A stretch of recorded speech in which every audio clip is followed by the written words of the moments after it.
ओम शांति।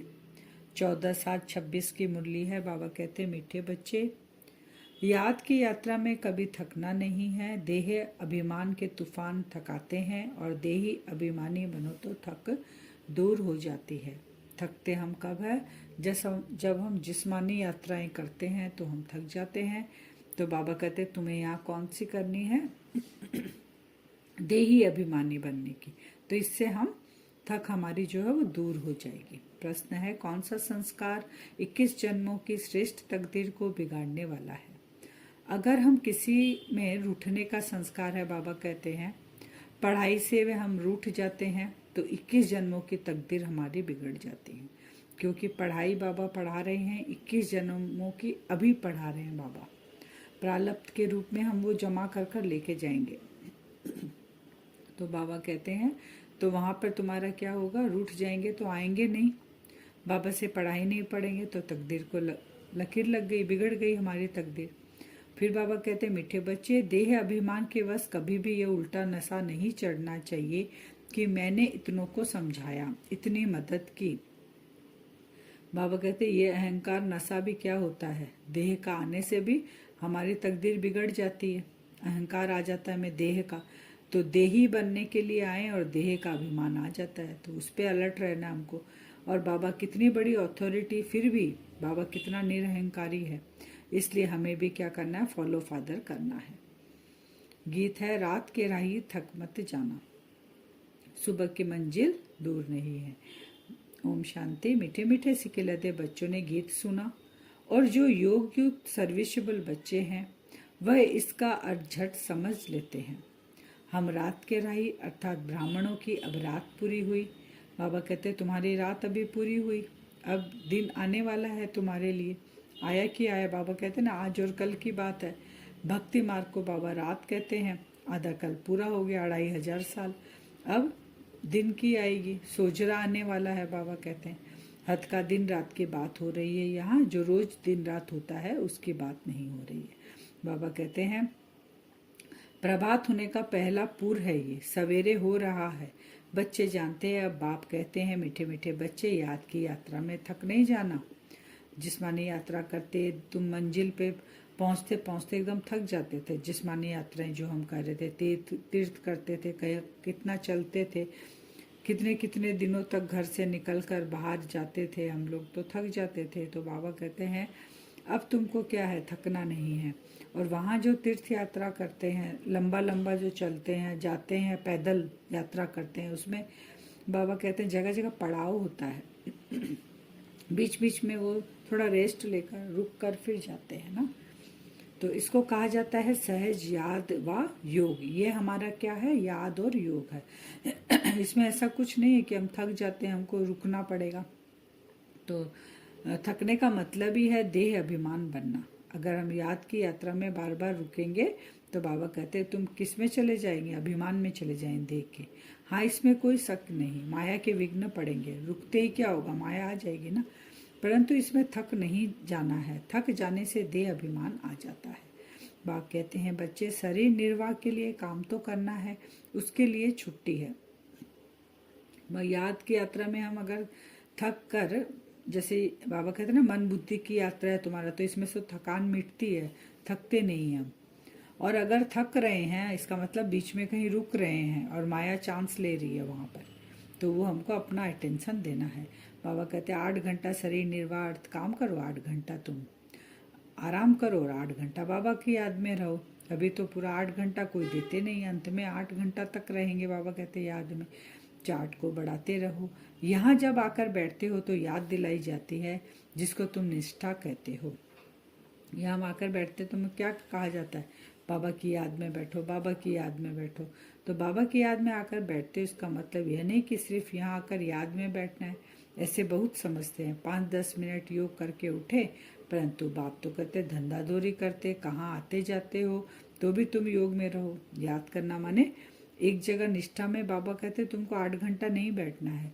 चलते फिरते धंधा धोरी करते हमारी यात्रा, बाबा ने कहा ना मन बुद्धि की यात्रा। मन बुद्धि यात्रा करती रहे और स्थूल देह से हम काम करते रहे। बाबा कहते गंगा स्नान आदि करने जाते हो, राम राम जपते हैं, यहाँ तुमको कुछ भी सिमरन नहीं करना है, सिर्फ बाबा को याद करना मन और बुद्धि से। तुम्हारा कल्याण ही है याद की यात्रा में, हमारा कल्याण इसमें थकना नहीं है। कल्याण किससे होगा? याद से ही होता है। क्यों कल्याण होगा? आत्मा जो पतित बन गई है वो पावन बनेगी, उसके विकर्मों का बोझा खत्म होगा, उसका जो हिसाब किताब है वो खत्म होगा, कुछ सजाएं हमारी बची हुई है याद की यात्रा से वो कम हो जाएगी, सच्चाई से बाबा को बताएंगे तो वो हमारी कम होगी। कितनी प्राप्ति है। तो तूफान, बाबा कहते हैं तूफान बहुत आएंगे। तूफान कोई मिट्टी आदि के नहीं आएंगे, माया के तूफान आने से बुद्धि का योग टूट जाता है। बाबा कहते हैं तूफान भी बहुत आएंगे तो बुद्धि का योग तुम्हारा टूट जाता है। मिट्टी का तूफान बाबा ने कहा, क्योंकि अगर शरीर से हम यात्रा कर रहे हैं, मिट्टी का तूफान आता है तो आंखों में वो धूल चली जाती है, दिखाई नहीं देता ना। तो वैसे ही अगर हम बाबा की याद में हैं और रुक गए और माया चांस ले ली तो हमारी तीसरा आंख बंद हो जाता है ज्ञान का, तो फिर हम देह अभिमान में आ जाते हैं। वही बाबा कह रहे हैं। तो धंधा धोरी करते मन बुद्धि की यात्रा बाबा के साथ जुड़ी रहे। बाबा कहते हैं अभी तो वारिस बेहद के बाप के खड़े हैं। हम कौन है? बेहद के बाप के वारिस है। हद का वर्षा मुर्दाबाद होना है। साहूकार लोग समझते हैं बच्चा बड़ा होगा, शादी करेंगे, फिर यह होगा। बाबा ने हद का वर्षा बेहद का वर्षा कहा है क्योंकि अंतिम समय है। अंतिम समय, विनाश के समय अगर हम देह के ही जो संपन्न संपर्क के लिए ही जमा करते रहेंगे, बाबा कहते वो तो अंत है, अति की तरफ गया, अब अंत होगा। तो वो जमा करने से सब खत्म हो जाएगा, पहले ही वहां तक पहुंचेगा ही नहीं। अगर अभी जमा करने का टाइम है आत्मा का, क्योंकि नई दुनिया आ रही है, तो उसका जो जमा करेंगे उसका फल हमको मिलेगा प्रारब्ध के रूप में। तो बाप कहते हैं अभी इतना टाइम तुम बच्चों के लिए जमा करते हो, मोहवश कि उनकी शादी करेंगे, बच्चा बड़ा होगा, उनके लिए इतना जमा करेंगे, ये सब बाबा बोलते कब्रिस्तान होने वाला है। धंधा धोरी बच्चों आदि की चिंता में मरेंगे तो मुफ्त अपनी बर्बादी कर देंगे। क्योंकि जिनके बारे में सारा दिन सोचेंगे ना, चिंतन चलेगा ना, बच्चों का, घर का, परिवार का, तो बाबा कहते लास्ट समय में वही याद आएगा। तो अपनी बर्बादी, अपने तकदीर को हमने ठोकर मार दी। तो शिव बाबा को याद करेंगे तो आबादी बहुत होगी। देह अभिमान में आने से बर्बादी होती है, देही अभिमानी बनने में आबादी होती है। क्लियर बाबा ने कह दिया, आबादी और बर्बादी किसमें होती है? देह अभिमान में आने से बर्बादी होती है, देही अभिमानी में आने से आबादी। जितना याद करेंगे उतना भविष्य 21 जन्म के लिए वर्षा पाएंगे। याद नहीं करेंगे तो बहुत घाटा पड़ जाएगा, वो भी कल्प कल्पांतर के लिए फिक्स हो जाएगा। हमें ख्याल रखना है कि हमें पूरा वर्षा बाबा से लेना है। धन की भी बहुत लालच नहीं रखनी चाहिए। बाबा कहते हैं अभी के समय टू मच में नहीं जाना चाहिए। कोई देवाला मारते हैं तो बहुत फिक्रात हो जाती है, शिव बाबा को बिल्कुल भूल जाते हैं, फिर दोष रखते हैं कि ज्ञान में आए हैं तब देवाला मारा है। बोलते ना ज्ञान में जब से हम आए हैं ना, हमारा ज़्यादा पेपर आ रहा है, देह के, धन के, मन के, तन के, सब आ रहे हैं, बीमारियां आ रही हैं। तो बाबा कहते हैं वो जो तुम्हारे अंदर जमा हुआ है वो निकलेगा ना बाहर, मेरी याद से। नहीं निकलेगा तो लास्ट समय में फिर तुम्हारा वही पार्ट फिक्स होते जाएगा, सजा खानी पड़ेगी। तो यही बाबा हमको अलर्ट कर रहे हैं। अच्छा, विकर्म विनाश हो जाएगा तुम्हारा धीरे धीरे। धर्मराज के डंडे खाने से तो बीमारी अच्छी है ना, चुकतू हो रहा है ना हमारा कर्म भोग के रूप में। तो यह तो महारोगी शरीर है, कितनी संभाल की जाती है, चलते चलते खड़े हो जाते हैं, हार्ट फेल हो जाते हैं। ऐसी पुरानी दुनिया को तो बुद्धि से एकदम भूल जाना चाहिए। बाबा पुरानी दुनिया का सारा हमको बता रहे हैं कि पुरानी दुनिया में क्या क्या है, और ये पुरानी दुनिया के लिए तुम जितना सोचोगे ये खत्म होने ही वाली है। तो मन बुद्धि तुम्हारी नई दुनिया की तरफ, बाबा की तरफ, नए मकान की तरफ तुमको लगाना है। वह बाबा कहते वह संन्यास करते हैं घर बार का, उसको हद का संन्यास कहा जाता है। लेकिन हम क्या करते हैं? हम करते हैं बेहद का संन्यास। देह सहित देह के जो भी तुम्हारे संबंध है सबको तोड़मा में कम याद करो। हमारा संन्यास ये है। यह दुनिया जो इन आंखों से देखते हो इनको भूल जाओ, ये बेहद का संन्यास है। परंतु कला तो कम हो जाती है। बाबा कहते हैं तुम्हारी कला कब कैसे कम होती है? सूर्यवंशी जब रहते हो 16 कला, फिर तुम्हारी चंद्रवंशी में 14 कला हो जाती है, क्योंकि 1250 साल बीत गया, वर्ष कम हो गए, तो वह दुनिया की ताकत तो कम हुई ना, इसलिए उनको सत्तो प्रधान कहते हैं और चंद्रवंशी को सत्तो कहा जाता है। तुम चाहते हो मम्मा बाबा को फॉलो कर सूर्यवंशी महाराजा महारानी बने, इसमें तकलीफ व खर्चे आदि की कोई बात नहीं, बाबा कहते हैं। इसमें मुख से कुछ बोलना भी नहीं है, सिर्फ याद करना। इस याद से ही हम सत्तो प्रधान बनेंगे कि सत्तो में जाएंगे कि रज्जो में जाएंगे, सारा याद की यात्रा पर मदार है। बाबा के आगे तो सब महारथी है। बाबा कहते हैं इसमें योग पूरा चाहिए, तब कुछ तीर लगे। योग बल है ना, योग की बहुत कमी है, विघ्न भी योग में बहुत पड़ते हैं। विघ्न कहाँ आएंगे? विघ्न तो याद में ही आएंगे ना, क्योंकि याद से ही सारी प्राप्ति हो रही है, तो माया तो वहीं विघ्न डालेगी। तो थोड़े वर्ष के अंदर बाबा कहते स्थापना होगी तो विनाश भी जरूर होगा, दोनों चीजें एक साथ नहीं चलेगी। सतयुग और कलयुग साथ में नहीं रहेंगे, कलयुग का विनाश होगा तब सतयुग आएगा। यह प्रॉपर्टी आदि थोड़े समय के लिए, बाबा कहते हैं। कौन सी प्रॉपर्टी? कलयुग की। इस प्रॉपर्टी को तुम कोई प्रॉपर्टी थोड़े ही समझते हो, तुम जानते हो यह तो थोड़े रोज के लिए है, यह मकान आदि रखने के लिए बनाए हैं, क्योंकि मधुबन में बहुत बच्चे आते हैं रिफ्रेश होने के लिए। हेड ऑफिस मधुबन है। मधुबन में इतने मकान क्यों हैं? क्योंकि बाबा के बच्चे बढ़ रहे हैं, रहने के लिए नए बन रहे हैं। लेकिन बाबा कहते हैं उस टू मच में तुम मत जाओ, क्योंकि और समय नहीं है। दिल्ली, बाबा कहते तपस्या करते हो, फिर दिल्ली वृंदावन आदि में जाकर राज्य करेंगे, वहीं पर होगा ना सतयुगी दुनिया। हमारा यादगार कैसे खड़ा है, ये अच्छी रीति दिखाना है। जो काम हम अभी कर रहे हैं 5000 वर्ष पहले भी हमने किया था, ये कल्प हमने, ये पार्ट मेरा फिक्स है। तो मीठे मीठे बच्चों को बहुत खुशी होनी चाहिए। यह सब सर्विस बढ़ाने की युक्तियाँ निकालनी है, कैसे हम सर्विस करें, युक्तियाँ निकालनी है। याद की यात्रा में जो पक्का मस्त रहता है, बाबा कहते हैं उसकी अवस्था बहुत मजबूत होती है। शिव बाबा की याद में ही शरीर छोड़ते हैं वो। सन्यासी किसको याद करते हैं? ब्रह्म की याद में शरीर छोड़ते हैं, तो भी वायुमंडल में बाबा कहते हैं बहुत सन्नाटा हो जाता है जब वो सन्यासी शरीर छोड़ते हैं। तो बाबा को अनुभव है, मनुष्य मरते हैं तो घर में सन्नाटा हो जाता है ना। कौन से मनुष्य? जो बाबा की याद में जाते हैं, जो बाबा कहते हैं जो सन्यासी ब्रह्म की याद में भी जाते हैं, उस तत्व की, उस घर की याद में, वहाँ पे भी सन्नाटा हो जाता है। पिछाड़ी में जैसे कि सब कुछ भूल जाते हैं। अब हमको वापस घर जाना है, देह अभिमान छूटता जाता है। पिछाड़ी में शरीर खुशी से छोड़ना चाहिए, हर्षित मुख। शरीर कैसे छोड़ना चाहिए? दुखी परेशान होकर नहीं, क्योंकि जैसा छोड़ेंगे ना लास्ट में, वैसा ही फिर हमको भविष्य में मिलेगा। तो बाबा कहते हैं खुशी से हर्षित मुख, वो ज्ञान आत्मा के अंदर रहेगा, उसको याद करते हुए शरीर छोड़ना है। मुझे याद करो और घर को भी याद करो। बाबा कहते दो ही काम है, खुद को याद करो, मुझे याद करो और घर को याद करो। बाप को याद करने से वर्षा मिलेगा। बाप कहते हैं मुझे भी घर में याद करो, मैं तो यहाँ टेम्परेरी आता हूँ। बाबा कहाँ याद करने के लिए कह रहे हैं? परम धाम में, कि बाबा परम धाम में बैठा है, हम आत्माएं भी वहाँ पर बाबा के सामने बैठी है। यहाँ माने धरती पर बाबा इस साकार में अवतरण तो टेम्परेरी आते हैं ना, तो तुम्हारी बुद्धि शांति धाम में टिकनी चाहिए बाबा की याद में। घर का भी वर्षा लेना है ना, तो घर का भी वर्षा लेना है हमें। वह है आत्माओं का घर, यह है जीव आत्माओं का घर। अपने घर को भी नहीं भूलो, बाप को भी नहीं भूलो। बाप को याद करने से ही पवित्र बन घर जाएंगे। कौन से घर के? जैसे ये शरीर का घर कितना याद रहता है हमें, बाबा कहते हैं ऐसे ही नेचुरल याद उस घर की भी होनी चाहिए। तो बाबा को हम अपने परम धाम में याद करेंगे। ज्ञान को धारण करने से बाबा कहते हैं फिर राजाई की दुनिया में तुम आएंगे। जितना हो सके हम, बाबा कहते हैं औरों को रास्ता बताओ। ऑलवेज सी फादर, हमेशा बाबा को देखना है, फॉलो फादर करना, बाबा को देखना है।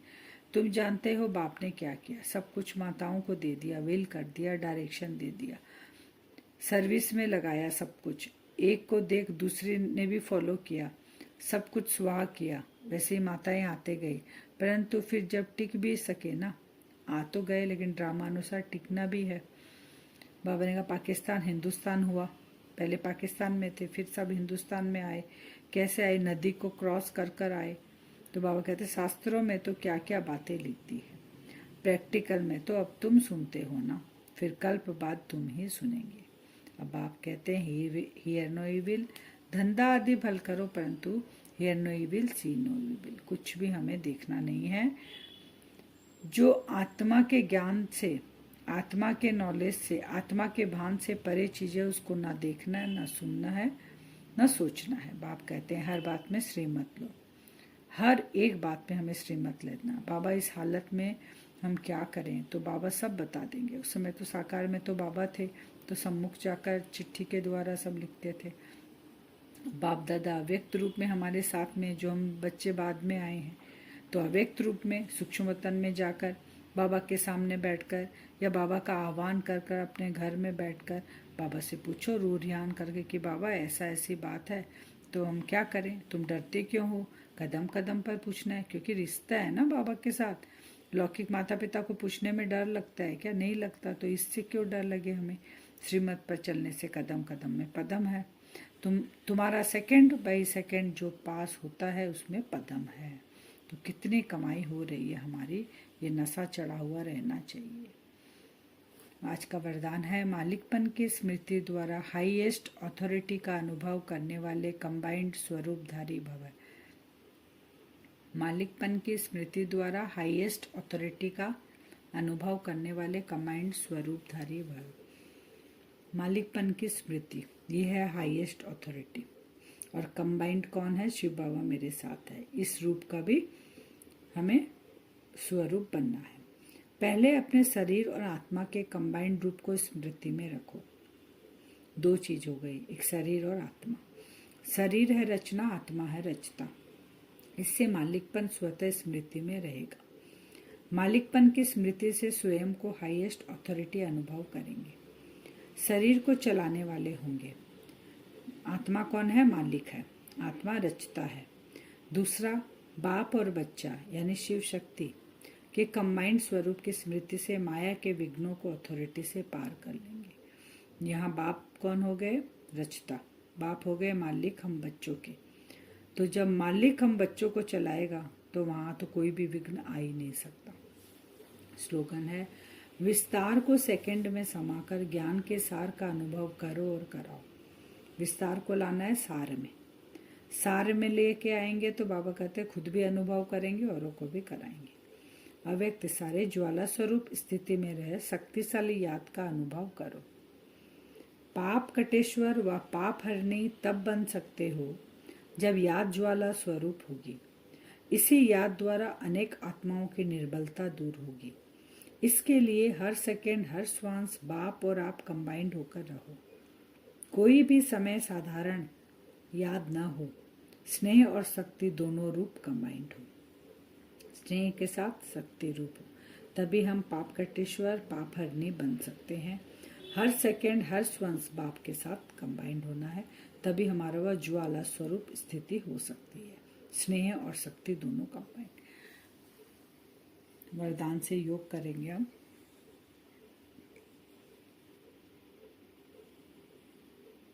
अपने आप को देखेंगे भ्रकुटी सिंहासन पर, मैं आत्मा चमक रही हूँ। बिंदु स्वरूप एक चमकता हुआ सितारा।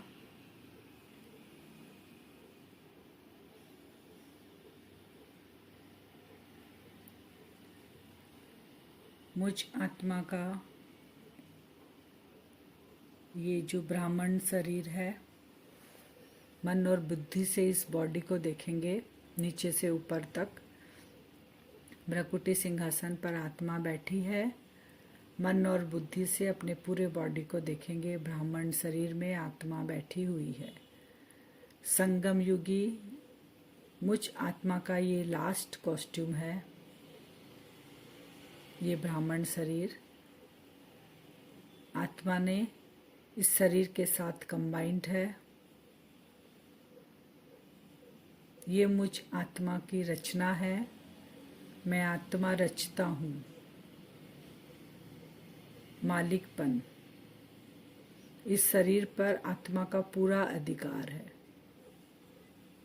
मैं आत्मा जैसे चाहूंगी इस शरीर को उस अनुसार चला सकती हूँ।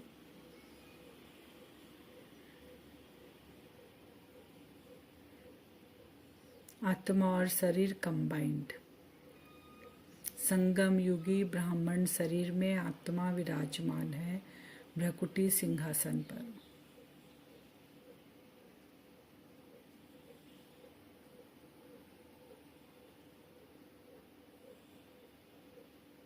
बाबा का आह्वान करें। बाबा, शिव बाबा,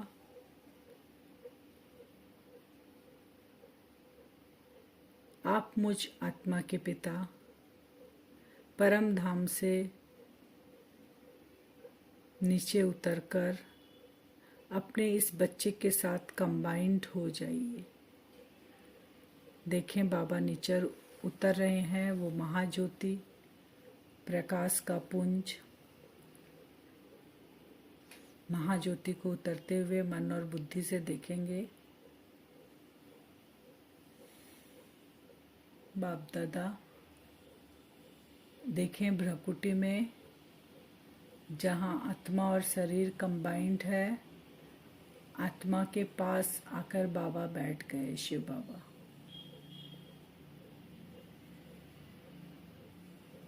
अभी शरीर और आत्मा कंबाइंड थी, अभी आत्मा और परमात्मा दोनों कंबाइंड है।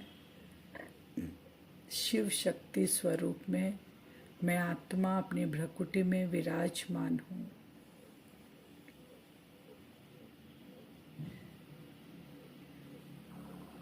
शिव बाबा रचता है मुझ आत्मा का, इस कंबाइंड स्वरूप का रचता शिव बाबा, मैं रचना हूँ। बाबा मालिक है इस पूरे शरीर और आत्मा का। बाबा जैसा चाहेंगे मुझ आत्मा को निमित्त बनकर करना है।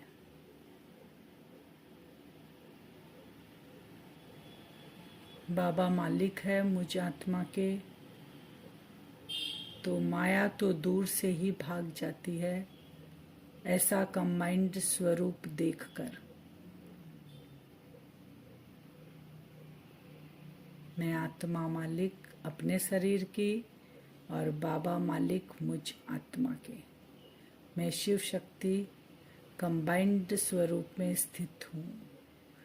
पावरफुल वाइब्रेशन निकल रहा है मेरे भ्रकुटी और आँखों से। विजुअलाइज करें पावरफुल लाइट। इस लाइट में इतनी चमक है, इतना तेज है इस लाइट में। ये स्नेह और शक्ति का रूप कंबाइंड स्वरूप में चारों तरफ ये लाइट फैल रही है, बहुत तेजी से फैल रही है। हर गांव, शहर, हर आत्मा को टच कर रही है ये लाइट। सभी आत्माएं बहुत हल्कापन, स्नेह और खुशी का अनुभव कर रही हैं।